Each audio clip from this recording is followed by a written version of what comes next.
Diascofoot, le miroir du football de la diaspora congolaise.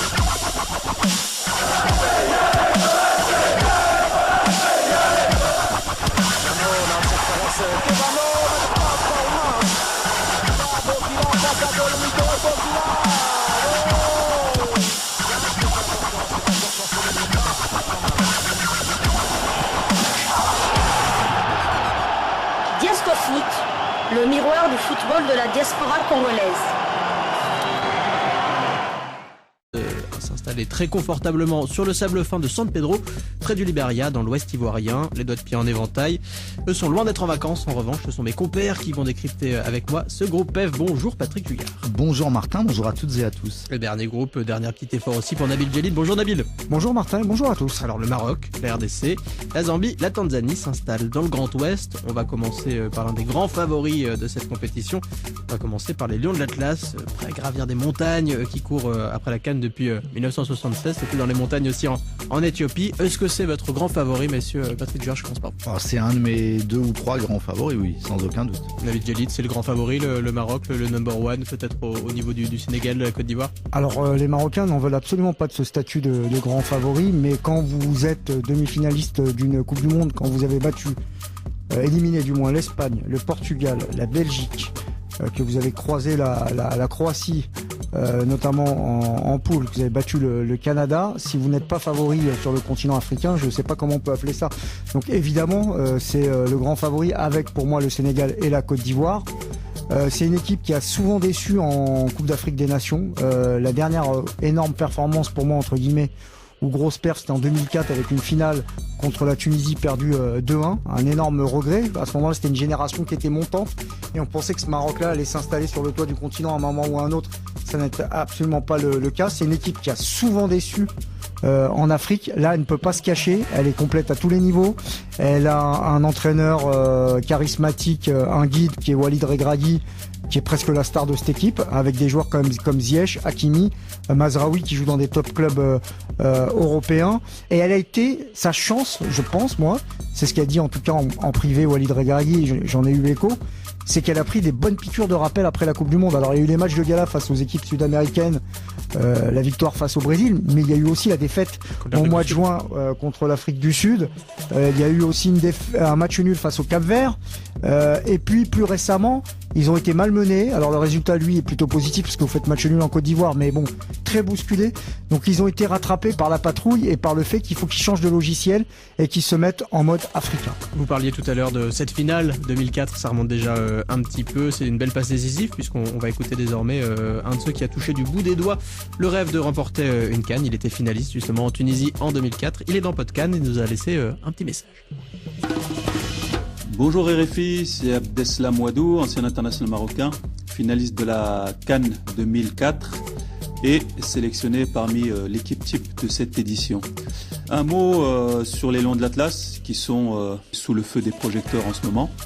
C'est bien évidemment une équipe sur le papier qui compte incontestablement parmi les meilleurs joueurs africains, qui allie aussi expérience et jeunesse, où règne une atmosphère et une cohésion harmonieuse. Je dirais même l'une des meilleures ambiances qu'il y a eu en équipe nationale du Maroc depuis plusieurs décennies. Cependant, en tant qu'ancien international marocain, ayant participé à 4 Coupes d'Afrique, 2 en Afrique subsaharienne, au Mali et au Ghana, et 2 en Afrique du Nord, en Égypte et en Tunisie, il serait sage pour moi d'avertir mes compatriotes que la tâche ne sera pas aisée. Je ne les place d'ailleurs pas parmi les favoris. Aucune équipe nord-africaine ne sera en terrain conquis en Afrique subsaharienne.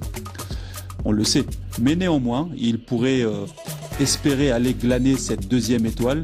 On assistera bel et bien à l'une des CAN les plus difficiles. Je souhaite aux autorités ivoiriennes et au peuple ivoirien, frère, une très belle organisation et que ça soit une très belle fête du football pour notre continent et puis aussi pour le monde entier.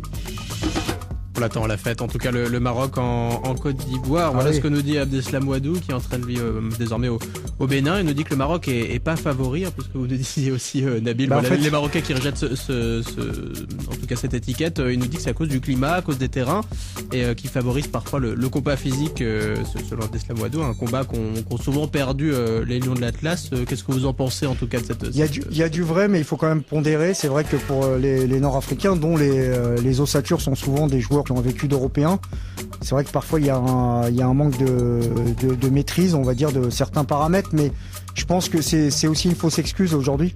Je pense que sur le continent, au-delà du climat auquel vous pouvez vous adapter au fur et à mesure, je pense que les conditions elles se sont aussi globalement améliorées, quoi. Je veux dire, les conditions d'aujourd'hui, je sais pas, c'est pas ceux des années 80 ou 90. Alors ok, il y a encore des choses qui sont perfectibles. Moi, j'ai des joueurs aussi, hein, notamment de la sélection algérienne, qui m'ont dit bon, nous on gagnera jamais en Afrique subsaharienne.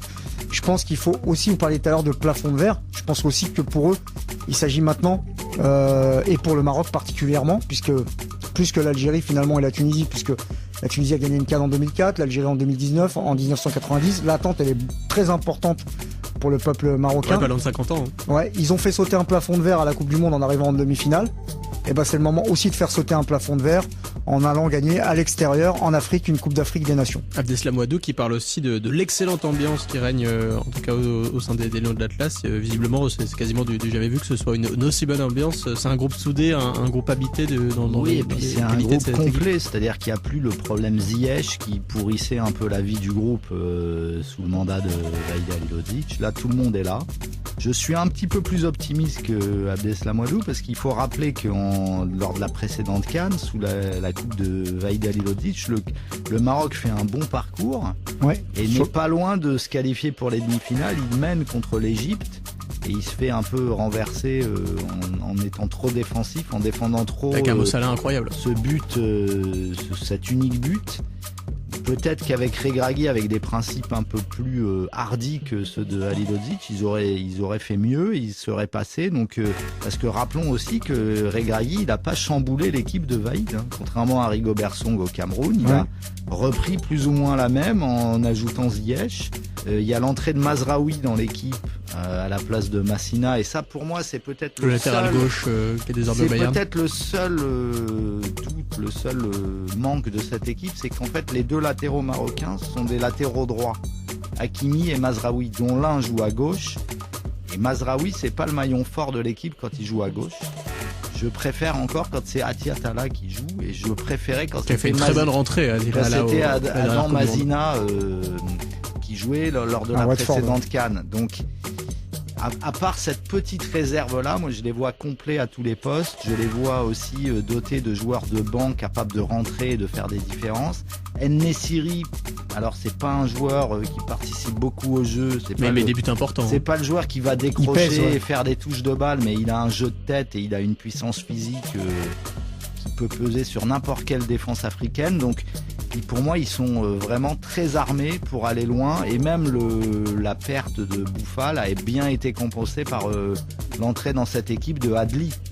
Il y a beaucoup de planètes qui semblent alignées pour ce Maroc-là, donc je les vois encore très haut dans cette CAN. Nabil, il y a des certitudes à tous les postes. Yacine Bounou pour très bon lui aussi dans les buts. On a toujours Romain Saïs et Aguerd en charnière. Voilà, c'est aussi une des très très bonnes défenses centrales du continent africain. Oui, une défense centrale, certes peut-être en manque de temps de jeu pour Saïs, mais avec des certitudes, une complémentarité également, et Bounou derrière qui est hyper rassurant, qui est avec Onana clairement le meilleur gardien du continent. C'était même le mieux classé au dernier classement FIFA.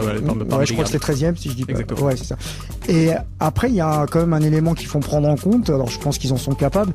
C'est qu'à la Coupe du Monde, ils jouaient en bloc bas, bloc intermédiaire avec des belles sorties de balles face aux meilleures équipes européennes ou aux meilleures équipes du monde. Là, quand ils vont jouer contre certaines équipes, ils sont attendus, mais attendus dans tous les sens du terme. Pas qu'attendus par rapport au fait que c'est considéré comme la meilleure équipe africaine du moment et qu'elle doit gagner la CAN, mais ils vont être attendus sur le terrain avec des équipes qui vont aussi ajuster leur tactique. Et quand vous faites, je sais pas, Espagne-Maroc, c'est sûr que vous n'avez pas le ballon. Mais Maroc-Zambie, moi je suis zambien, je pars pas à l'abordage, quoi. Donc ça va être aussi ça qui va être intéressant, les ajustements tactiques par rapport à ce qu'il aura réussi et sur ce quoi ils doivent évoluer. Et notamment, ils ont les joueurs pour, aussi produire du jeu tout en conservant un équilibre qui a un nom au Maroc, il y a un Maroc avec et sans Amrabat. Moi, je suis assez serein pour cette équipe. Messieurs, Vous n'êtes pas des Zambiens, mais vous êtes des Jambiens. On va terminer avec les Lions de l'Atlas. On va passer à d'autres fauves. On va parler des Léopards. Des Léopards enfin griffants, qui n'avaient pas participé à la dernière CAN, qui était d'ailleurs très mal parti en qualification. 2 défaites d'entrée contre le Gabon et contre le Soudan, avant l'arrivée peut-être d'un homme providentiel, un certain Sébastien de Sabre, qui a eu un peu de mal à partir de Niort. Je suis pas sûr qu'ils aient gardé des super souvenirs du côté de Niort. Par contre, ils sont en train de s'en créer de très beaux à Kinshasa. 4 victoires de suite en qualif. Ça va beaucoup mieux depuis qu'il est arrivé, Sébastien de Sabre, pour la RDC. Patrick Juère. C'est vrai qu'il est arrivé de Niort avec beaucoup d'assurance, Sébastien de Sabre. Il a pris tout de suite le pouls de cette équipe. Il a trouvé un petit peu ce qui n'allait pas, et il a monté une sorte de commando, un groupe assez resserré, avec l'inclusion de quelques joueurs binationaux qui sont bien rentrés dans cette équipe, comme Charles Piquel. L'ancien Grenoblois. Globalement, il est bien rentré dans cette équipe. Il s'appuie sur des joueurs pas forcément clinquants, mais Moutoussamy, par exemple, il fait le boulot. Il est assez tout terrain. Il se débrouille très bien sur des terrains difficiles en Afrique. Le retour de vieux briscards comme Bakambu, comme Gaël Kakuta, peut-être qu'ils n'ont plus 90 minutes intenses dans les jambes, mais ils ont de l'expérience, ils ont aussi du savoir-faire, ils ne perdent pas les pédales quand les choses ne vont pas dans leur sens. Bref, ils s'appuient là-dessus, ça fonctionne pas mal. Bemba derrière, c'est quand même un sacré numéro en défense centrale. En plus, il arrive parfois à se projeter en zone offensive. Donc voilà, c'est un joueur qui en vaut presque 2 dans une équipe. Il a trouvé un gardien, Mpassi, de Rodez, qui est un bon gardien. Et là, il leur est arrivé un petit accident de parcours. Face au Soudan, face au Soudan, où ils ont dominé, où ils se sont créés les meilleures occasions, ils se sont fait piéger. Peut-être que c'est la piqûre de rappel au bon moment. Il faut espérer que pour eux, que ce soit la piqûre de rappel. Moi, je pense que De Sabre a fait du très bon travail. Maintenant, il y a une logique de tournoi qui est pas forcément la même que les logiques de rassemblement court, où on reste ensemble 8 ou 10 jours. Là, si on va loin, il faut rester ensemble 3 voire 4 semaines. Ce groupe-là n'a pas beaucoup de vécu en commun, donc c'est la zone d'incertitude pour moi. Mais sur le travail, je trouve qu'il a fait des bons choix pour l'instant. Nabil, quand même, une CAN avec et sans la RDC, c'est pas tout à fait la même chose. C'est cet immense pays africain. Et puis on le disait, voilà, la mayonnaise qui a l'air de bien prendre, nous disait Patrick. Chancel Bemba qui a sa place en défense centrale. On parlait de Charles Piquel, de Moutoussamy au milieu, du retour de Bakambu ou de Gaël Kakuta. Il y a aussi Yohan Wissa, Théo Bongonda qui peut y aller en attaque. Ça marche bien. Et Léa Méchac qui est de retour aussi. Il y a pas mal de joueurs à surveiller. Il y a pas mal de petites flèches en attaque. Il y a une mayonnaise qui semble bien prendre. Il y a des options offensives extrêmement intéressantes. Maintenant, il faut trouver les bonnes complémentarités, faire les bons choix. Banza également, que j'aime bien, du côté du Portugal, qui tourne bien. Oui, il y a une CAN avec et sans la RDC dans un monde normal, mais ça, De Sabre, il n'est pas responsable. La RDC, c'est même pas à se poser la question qu'elle doit être à la CAN ou pas. Ça doit être à chaque fois un candidat au dernier carré, vu le potentiel extraordinaire de ce pays. Bon, mais là, lui, sur la méthode, ce qu'il a fait, c'est intelligent. Il a créé un groupe. Il a pris des binationaux, certes pas du niveau peut-être de ce que arrive à attirer l'Algérie, le Maroc ou le Sénégal aujourd'hui, mais probablement des garçons qui vont arriver impliqués et excités par le fait de jouer une Coupe d'Afrique des Nations et se montrer, parce que c'est aussi une manière de se montrer. Il y a une forme de dynamique, une forme de stabilité. Je vois pas pourquoi la RDC ne pourrait pas faire une bonne CAN. Voilà, tout simplement. J'ai l'impression que les choses sont un petit peu rentrées dans l'ordre. Peut-être à un moment par déficit de talent, peut-être aussi parfois parce qu'on tombe sur plus fort.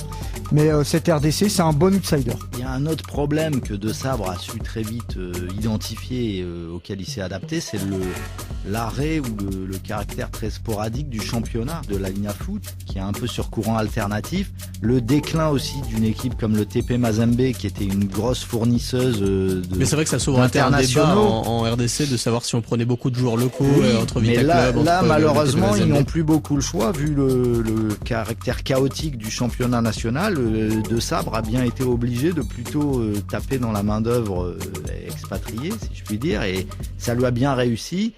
Maintenant, c'est vrai qu'il manque un peu des joueurs géniaux comme pouvaient être des Trésors Mputu.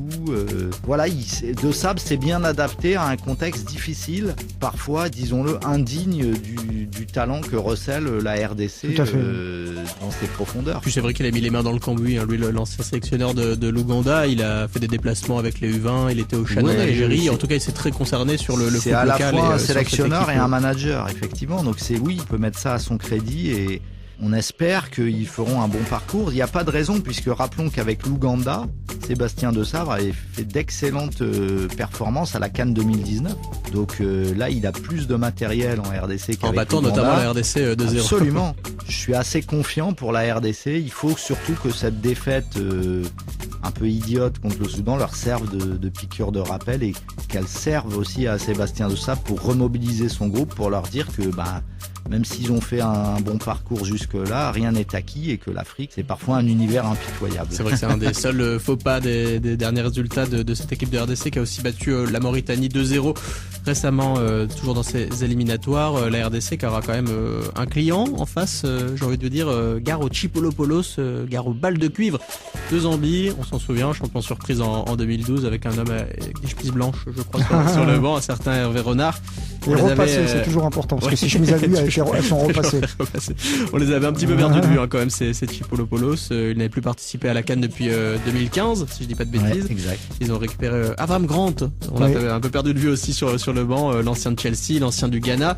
Et voilà, on retrouve aussi des Patson Daka, toujours là en attaque, des Fashion Sakala qu'on retrouve, qui est parti désormais en Arabie Saoudite. Voilà, on retrouve une équipe zambienne qui a fait plutôt bonne impression en qualification et dont il faudra grandement se méfier, Patrick Vuillard. Ouais, c'est la génération 2017, c'est Chipolopolo qui avait gagné la CAN des moins de 20 ans cette année-là avec Fashion Sakala et Patson Daka comme fer de lance.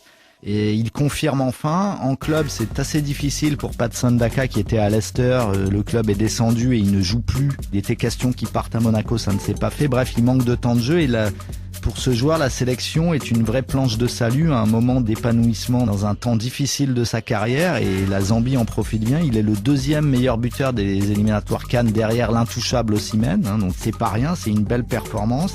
Ils ont réussi une démonstration contre la Côte d'Ivoire en juin dernier, un 3-0 tonitruant sur leur pelouse. Donc c'est une équipe qui joue tout pour l'attaque. C'est pas une équipe qui sait beaucoup défendre et qui produit souvent des matchs renversants où elle est menée, elle va retourner la situation. Donc c'est spectaculaire, c'est assez enthousiasmant et ils ont une puissance offensive vraiment avec des petits gabarits, des joueurs qui peuvent vraiment mettre le souk entre guillemets dans les défenses adverses. Donc moi j'aime beaucoup. Après ils vont manquer quand même d'expérience et puis il faut pas oublier un joueur qui a malheureusement dû mettre un terme à sa carrière, c'est Enoch Mwepu qui était aussi un des piliers de cette équipe U20 championne d'Afrique, qui était vraiment devenu un titulaire à Brighton. C'est pas une mince référence et qui a dû mettre un terme à sa carrière pour des problèmes cardiaques. Et lui, il va vraiment manquer parce que c'était vraiment la plaque tournante, le stabilisateur de l'équipe. Là, c'est un petit peu plus brinque-ballant sans lui. Mais malgré tout, avec un vieux briscard comme Avram Grant sur le banc, qui en a vu d'autres dans sa carrière, je pense que la Zambie peut embêter pas mal de monde à cette CAN. Vous nous la vendez très très bien.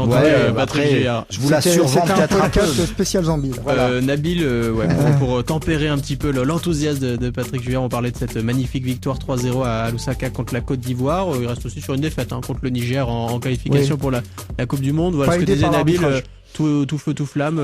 Voilà, ça peut passer d'un bon côté comme d'un mauvais pour la Zambie. Pour c'est une histoire particulière avec la CAN. Je pense que les souvenirs ils sont encore présents. D'ailleurs, je crois qu'il reste un joueur de la campagne d'Hervé Renard, je dis pas de bêtises, Topila Sunzu, je crois qu'il est encore là, le défenseur central passé par Lille, qui évolue en Chine, si je dis pas de bêtises. Donc lui apportera aussi de l'expérience sur le terrain. Il y a de la fraîcheur, il y a du football.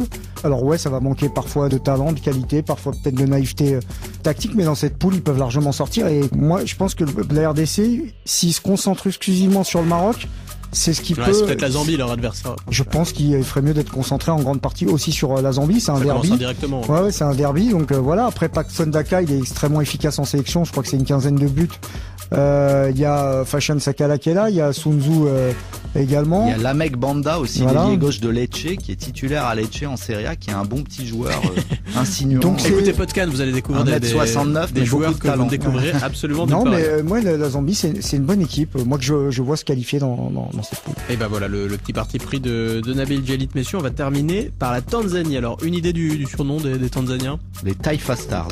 Ouais, bon, bah, vous êtes complètement injouable, décidément. J'aurais pas réussi, durant tous ces épisodes de podcast à vous avoir. Ça veut dire les étoiles du pays. On peut aussi les appeler les Kilimanjaro Stars, bien sûr. Du fait on va pas en faire une montagne. Ça, c'est le surnom touristique. Entre Kilimanjaro et l'Atlas, on va voyager en haute altitude avec ces équipes du groupe F. Ce n'est que la 3e CAN de l'histoire de la Tanzanie.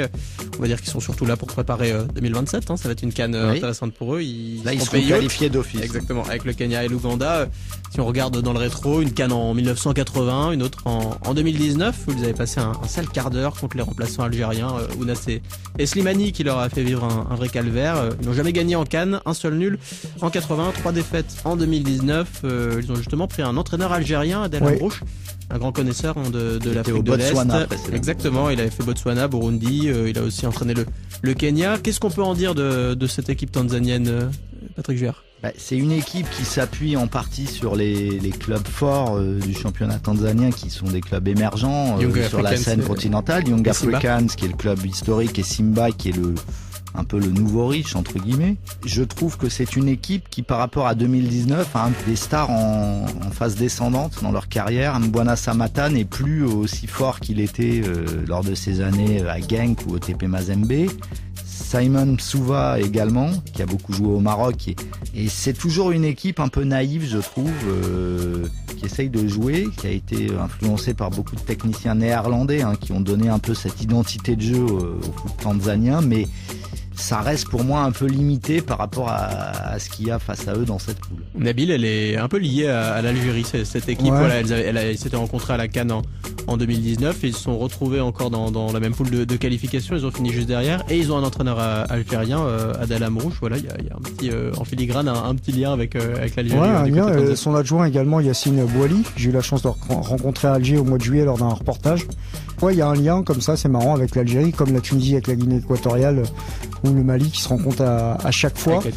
Moi, c'est une sélection, je suis un peu d'accord avec Patrick. Elle était portée par un duo d'attaque qui était franchement tranchant. C'est vrai que quand j'ai vu que Samata était remplaçant contre le Maroc en éliminatoire Coupe du Monde, je me suis quand même posé certaines questions. Elle surfe en partie aussi sur le football local qui est en fort développement avec de la ferveur.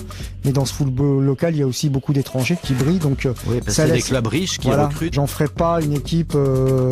C'est vraiment 3e au maximum pour moi, quoi. C'est déjà pas mal pour eux. Ils ont jamais gagné à la. Ce qui peut parfois niveler les valeurs, c'est aussi un peu l'idée de rivalité régionale. Zambie, RDC, ils se connaissent aussi. La pression là va être sur la RDC quand même par rapport à la Zambie, à la Tanzanie. C'est le grand frère là entre guillemets qui doit imposer sa patte et je suis persuadé que la Tanzanie et la Zambie et notamment la Tanzanie sont capables d'embêter les léopards de RDC. Si on regarde le calendrier, les Tanzaniens qui retrouvent direct le Maroc, on rappelle qu'ils avaient perdu 2-0 en qualification pour la Coupe du Monde au mois de novembre. On aura RDC Zambie, le match déjà charnière pour la RDC sera le 17 janvier. Maroc RDC, le gros choc. Zambie Tanzanie, le match des voisins, ce sera le 21. Enfin, Tanzanie-RDC, le 24 janvier, c'est à Korogo, Cap au nord, et Zambie-Maroc sera toujours à San Pedro. On reste dans l'ouest. Vos pronos, messieurs, c'est les derniers, c'est l'heure des pronos, Patrick Vuillard. Maroc, RDC, Zambie, Tanzanie. Ouais, classique. Pas beaucoup de risques pour Patrick, Maroc, un peu plus. Maroc, Zambie, RDC qualifié, quand même. 4e, malheureusement pour eux, les Taifa Stars de Tanzanie. Pour une fois, vous êtes, Zambie 2e. Oui, mais la Zambie 3e sera qualifiée. Bon, on aura quand même envie de voir la RDC aller loin dans cette Ligue. Oui, je pense qu'ils ont un coach qui a la tête sur les épaules et qui a un certain ascendant sur le groupe. Je suis plus confiant pour la RDC que pour la Guinée, par exemple. Bon, messieurs, sur ces derniers mots, merci beaucoup